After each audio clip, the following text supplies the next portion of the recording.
This episode is brought to you by Voco Hotels by IHG, where you should prepare to be charmed. From Chicago to Myrtle Beach to Saranac Lake, each Voco in the U.S. has its own local flavor and unique detail. Our hosts welcome you with little extras, and you'll find rooms for catching up on me time and full-service bars and restaurants that are perfect for us time. Come on in and live the Voco life and book your next stay at vocohotels.com. VOCO hotels.com.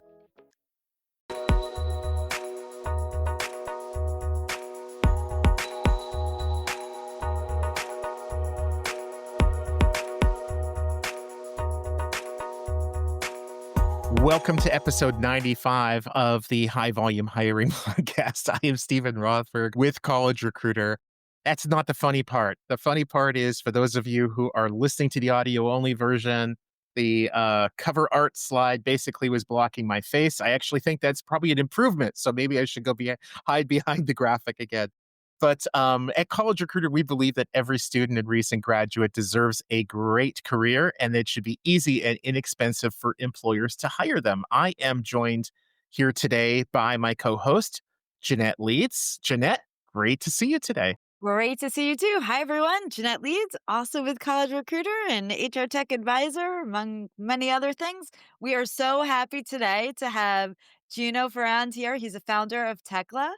And we are going to talk today about how to scale your engineering team with remote international talent. So happy to have you here, Gino. Welcome. Thank you. Thank you guys so much.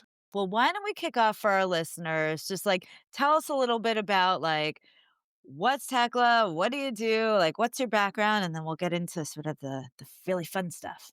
Yeah, no. So I actually started this business coming out of college. I went to the University of San Diego.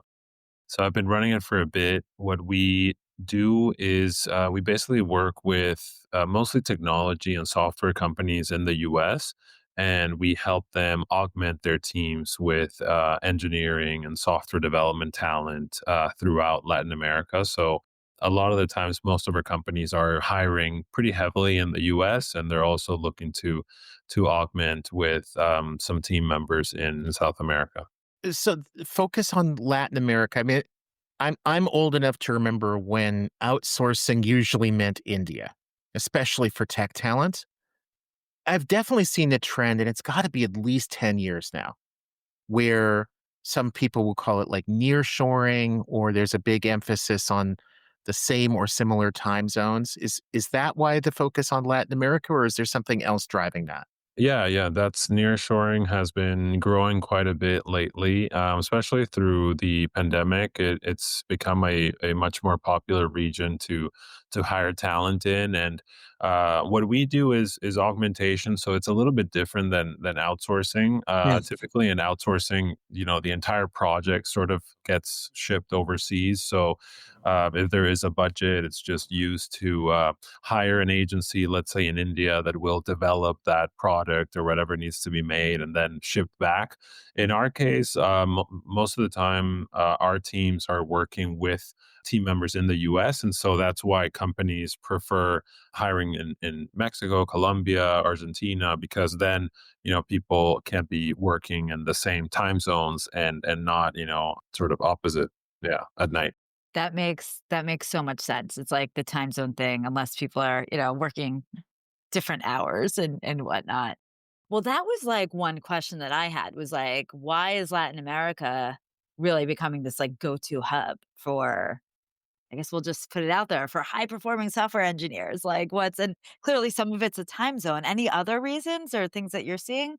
Yeah, I mean, time zones is definitely one of the main ones, but the other ones that we typically see is that companies they're coming back with like a great experience having worked with maybe they worked at a different company that hired people in Argentina or Brazil, and so it's just I think that the pandemic obviously really because everyone went remote, there was a lot of remote hiring, and then I think that the results of teams in Latin America have really made companies think about Latin America a little more. So, building that track record, I think, and past experiences is definitely driving the trend of nearshoring. And then, I mean, definitely, of course, people in the U.S. are much more familiar with Mexico than they are, Pakistan or India, and so I think it's just like the geographic distance being so much lower, people are just, yeah, definitely more, I think, used to working with people in these countries, and that definitely helps. At the end of the day, they are interviewing candidates, and so it's a lot of personal and getting into like soft skills and just communication, and yeah, that cultural proximity is that definitely driving some of that. Well, I think. So, Gina, you mentioned a minute ago the word remote, which, pretty much by definition, these employees are. I can't think of a day that hasn't gone by in the last few months where I haven't seen in the news XYZ employer, is ending fully remote and they're going hybrid, or they're ending hybrid and it's back to the office, and they're different acronyms in different ways. But it's basically, hey guys, the party's over. You come back to the coal mine, and if you don't like it, there's the unemployment line. Yeah. That seems to be a pretty common message, large and small employers. Our podcast is primarily focused on the larger employers. They're the ones that do the bulk of the high volume hiring. What are you seeing the impact with that sort of return to office effort Yeah. impacting the nearshoring, the offshoring, the remote hiring? Yeah, yeah, no, I mean, I think that when the return to office trend started after the pandemic, companies started doing the 3 day, then 4 day, then it was 5 days, and like you said, like the other option is just to kind of resign. I definitely thought that it was going to impact us a little bit, but I mean, really, we had our best year last year. We've had our best Q1 this year ever, and it seems like it's like you said, because it's a necessity. If you do want to work with teams outside of the country, then it's going to have to be remote. It seems like companies are still making exceptions for that type of hiring, and I know that there's been a lot of cuts in remote jobs locally. So I think that right now, I think companies are still treating that as sort of like an exception and are willing to keep working remote if it means cutting on certain costs and being able to bring on specific skill sets that they're looking for. But yeah, definitely, I've been reading a lot about that too, about how there's less remote jobs and everything, and so that's definitely, and especially at the large employers. I think small businesses and startups and technology are still pretty remote. From like we have these networking dinners and mixer events every month, and yeah, just speaking directly to engineering managers, it seems they're still working pretty remote. But sometimes, yeah, those are coming from like 100 person, 200 person companies, and not the big names that we see on the news that eventually drive every trend. Hi there, I'm Peter Zollman. I'm a co host of the Inside Job Boards and Recruitment Marketplaces podcast. And I'm Stephen Rothberg, and I guess that makes me the other co host. Every other week, we're joined by guests from the world's leading job sites. Together, we analyze news about general, niche, and aggregator job board and recruitment marketplaces sites. Make sure you sign up and subscribe today. Jeanette, networking dinners. I haven't, I don't recall the last one of those that I was invited to by Tekla. Do you? Even you got to get out more, man. We are now going to be definitely inviting you right away. So let's switch gears.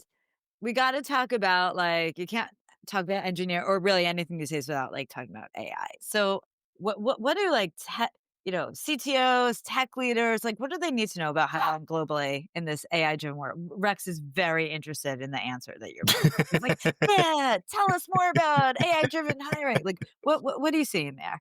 Yeah, I think I mean, obviously, just like everyone, I think we're sort of still waiting to see what the impacts are going to be here, but it definitely seems like a lot of engineering managers and engineering leaders and software development are using AI quite heavily. I mean, even the from large companies, we work mostly with mid-market companies, Okay. but we also work with some startups and smaller businesses, and it just seems like across the board everyone's incorporating it. And there's different, there's Cursor, GitHub Copilot. There's all these products that are coming out that are really, really, really amazing, and people are using it. And I think that people keep I keep hearing that people are using it to get rid of the like tedious kind of work and like the lower level like crunching of stuff. And so I definitely worry a lot about how that's going to impact people coming out of college, like people coming with just computer science degrees. because obviously it seems like companies are still hiring senior developers or senior technical talent, but how can you get to be senior if you are gonna struggle to get a job when you're a junior developer, let's say? And so it's definitely like I think the effects are still a little bit out, but it seems like in the end, the data, data is always skewed in certain at certain times, depending on who's writing what article. Because I hear that companies are hiring less junior developers and stuff like that. But I mean, I don't know if that's entirely because of AI or just because of certain budget changes and stuff like that. So you can't just, you know, kind of assign everything to AI, but maybe it is. I don't know. What's the expression that statistics don't lie, but liars use statistics? It's something to that effect. So yeah, you have to take all that with a bit of a grain of salt. Picture yourself like when you've been talking to some of your clients who shall remain nameless. Think about maybe recently a really big mistake that one of them made when they were looking to like really scale up by hiring engineers, whether those were through Tekla or another organization. And then also think about like a wow, was that ever brilliant kind of thing. Like what are some of the big mistakes? What are some of the big successes that you're seeing? Yeah, well, I mean, some of the big mistakes I think still happen at the onboarding stage of hiring. That just in my experience, I see companies go sometimes through an interview process where they seem to be very detailed on what they're looking for and everything like that. But then sometimes they will fail to correctly onboard someone. And we see like the relationship not live up to its full potential because of really just companies not being ready to, yeah, not good at onboarding. I think that's one of the biggest things that I see. And still with remote, I mean, performance management, of course, has always been a big like company. Some companies just really don't know how to do it, and so that's why they'd rather go back to office. Let's say if they don't have very clear ways of measuring someone's output and stuff like that. And so onboarding has always been, I mean, I've been doing this for 10 years and onboarding seems to be just like the companies that do it right can really get the most potential out of the hire. And then companies that don't, even if the person has the right skill set and everything, it just never takes off kind of thing. And then I think that on the flip side, like I do see a lot of companies that do, some companies doing onboarding really, really much better in the last couple of years. And I don't know if it's like maybe some of the teams using AI or something to like produce some sort of more materials than they could before easily, like especially in engineering, because you come on and there's this huge project you don't know anything about and it's very technical. So I know a lot of companies are using AI. We had a couple clients that told us that in the process, like we're using AI to document, like we're not exactly using AI yet to develop a lot of stuff, but we're using AI to like provide really, really good documentation and stuff that we didn't have before much easily. And so I think that was pretty cool to see because then the two engineers that were joining like were able to get up to speed super super quickly, and I have to think that it was because some of those materials really helped. Yeah, I think you're definitely right. There's that whole piece. And I suspect also, and just talking to various engineers, they're like might be using AI anyway, even if it's not officially sanctioned by the companies. There's a bit of like, we used to have bring your own device to work with our phones. And now I feel like there's a bit of like bring your own AI. I think Rex is about to agree with me.